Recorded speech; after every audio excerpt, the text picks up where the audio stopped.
Thomas, Bertie, and the Bumpy line.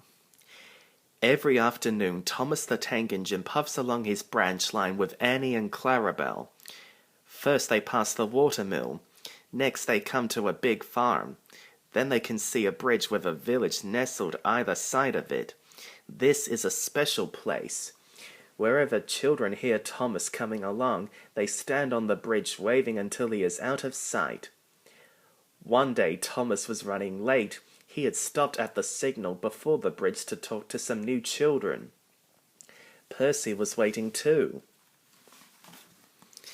"Hurry up, Thomas," called Percy when the signal dropped.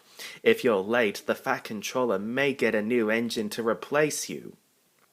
He would never do that, thought Thomas, but he was worried. Next day, Thomas hurried along the line. Just ahead was the goods yard. There on the platform was an inspector waving a red flag. Next, Thomas saw some children. They were waving too. Something must be wrong, thought Thomas. This station is for goods, not passengers.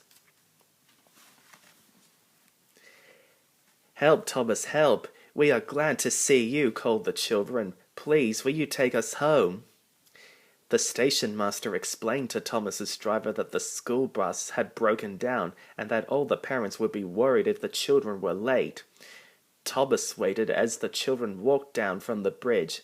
Then he took them to the next station where Bertie was waiting to take them home. When Thomas finished his journey, he was very late. He was worried that the Fat Controller might be cross with him. "I warned Thomas," puffed Percy to James. "He's been late one time too many. He'll be in trouble now." But the next morning the Fat Controller was nowhere to be seen. "Thank goodness," sighed Thomas.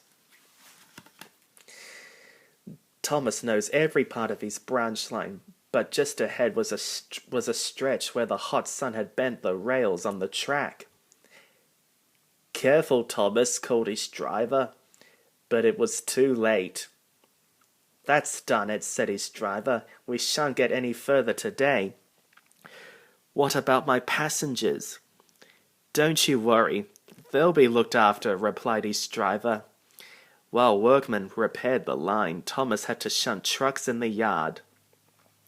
Bertie came to see him. "I understand you need my help again." "Yes, Bertie," replied Thomas sadly. "I can't run without my rails." Bertie set off to collect Thomas's passengers. "Hello, Bertie," they said. "We are glad you are here." Bertie drove along the road that runs by the railway. He stopped at each station along the line. Sometimes he stopped between stations to let people off closer to their homes. Thomas felt miserable. "I've lost my passengers. They'll like Bertie better than me." The Fat Controller arrived.